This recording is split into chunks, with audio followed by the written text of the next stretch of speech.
Real Estate Exam California Requirements.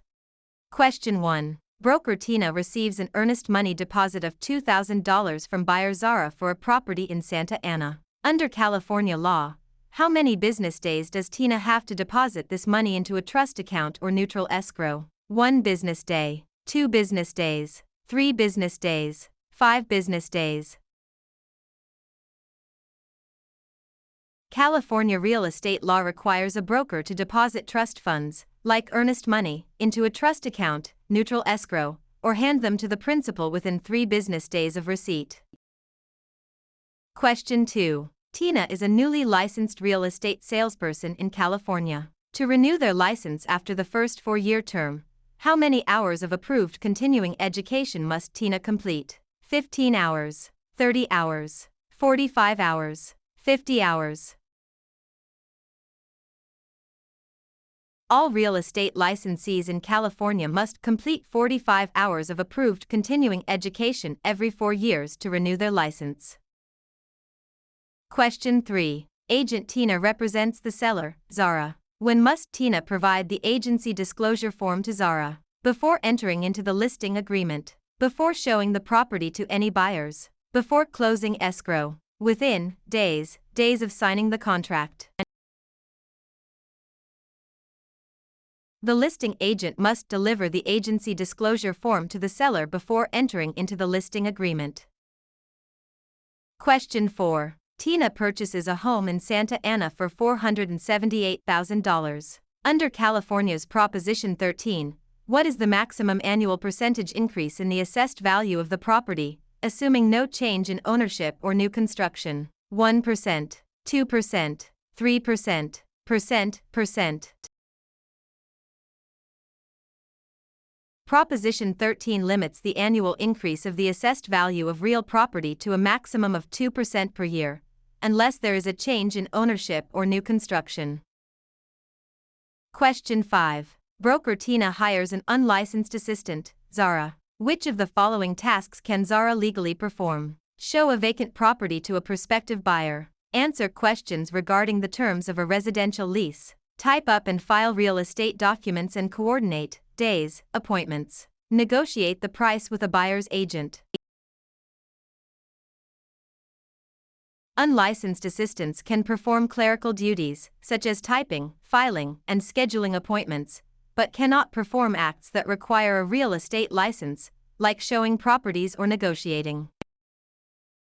Question 6. Tina wants to claim adverse possession of a vacant lot in Santa Ana owned by Zara. In California, one of the requirements is that Tina must occupy the land continuously and pay property taxes for a minimum of how many years? 3 years, 5 years, 7 years, 10 years.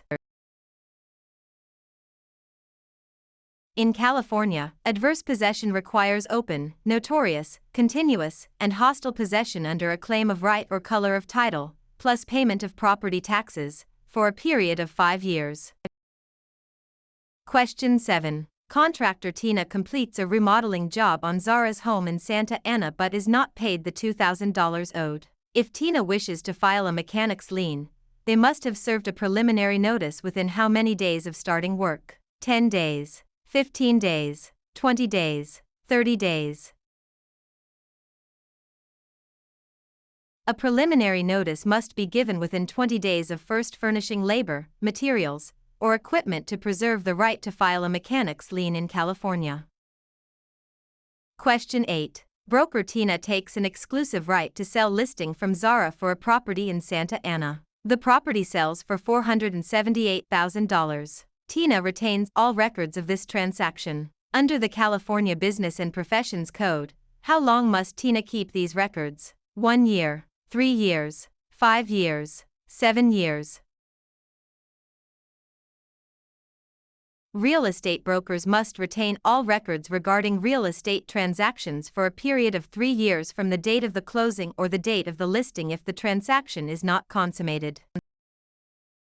Question 9. Which type of deed is most commonly used in Santa Ana, California to transfer title to real property, which includes 2 implied warranties from grantor Tina? Quitclaim deed, warranty deed, grant deed, trust deed. The grant deed is the most common instrument used to transfer title in California. It carries two implied warranties that the grantor has not already conveyed title to another, and that the estate is free from undisclosed encumbrances made by the grantor. Question 10. Tina applies for a loan of $478,000 and is provided a loan estimate. Under the TILA-RESPA Integrated Disclosure (TRID) rule, how many business days after receiving the application must the lender provide this estimate? 1 business day, 3 business days, 5 business days, 7 business days. Under TRID, a lender must provide the loan estimate to the borrower within 3 business days of receiving the loan application. Question 11. Under the subdivided lands law in California, a public report is required when a property in Santa Ana is divided into how many parcels for the purpose of sale, lease, or financing? 2 or more, 3 or more, 4 or more, 5 or more. The subdivided lands law applies to the subdivision of land into 5 or more parcels for sale, lease, or financing. Question 12. Tina is a broker who mixes their personal funds of $2,000 with their clients' trust funds. This illegal practice is known as conversion, commingling, steering, redlining. Commingling is the illegal act of mixing a broker's personal or business funds with the trust funds of a client. Conversion is actually spending the trust funds. Question 13. Agent Tina focuses marketing efforts in Santa Ana by telling homeowners that a certain minority group is moving into the neighborhood to induce panic selling. This illegal practice is known as blockbusting, steering, redlining, flipping. Blockbusting, also known as panic selling, is the illegal practice of inducing homeowners to sell their properties by suggesting that people of a particular race, religion, or background are moving into the neighborhood. Question 14. If Tina obtains an easement by prescription over Zara's land in Santa Ana, Tina must have used the property hostilely, openly, continuously, and notoriously for a period of at least 1 year, 3 years, 5 years, 10 years. In California, an easement by prescription requires 5 years of open, notorious, continuous, and hostile use under a claim of right. Question 15. Tina and Zara sign a written contract for the sale of a property for $478,000. In California, the statute of limitations to file a lawsuit for breach of a written contract is 1 year, 2 years, 4 years, 5 years. The statute of limitations for bringing a lawsuit on a written contract in California is 4 years. Question 16. When calculating the property tax on Tina's home in Santa Ana, the county tax assessor uses the property's market value, assessed value, appraised value, replacement cost. Property taxes are based on the assessed value of the property, not the current market value or appraised value. Question 17. To create a valid joint tenancy between Tina and Zara for a property in Santa Ana, which 4 unities are required? Time, title, interest, possession. Time, title, consent, payment. Agreement, consideration, title, possession. Interest, possession, funding, signature. The 4 unities required to create a joint tenancy are time, title, interest, and possession, often remembered by the acronym TTIP. Question 18. Broker Tina holds an open listing on Zara's property in Santa Ana. Tina will only earn a $2,000 commission if they are the first to show the property, the procuring cause of the sale, the listing broker of record on the MLS, able to hold days, open houses. In an open listing, the broker only earns a commission if they are the procuring cause of the sale, the one who brings the willing and able buyer.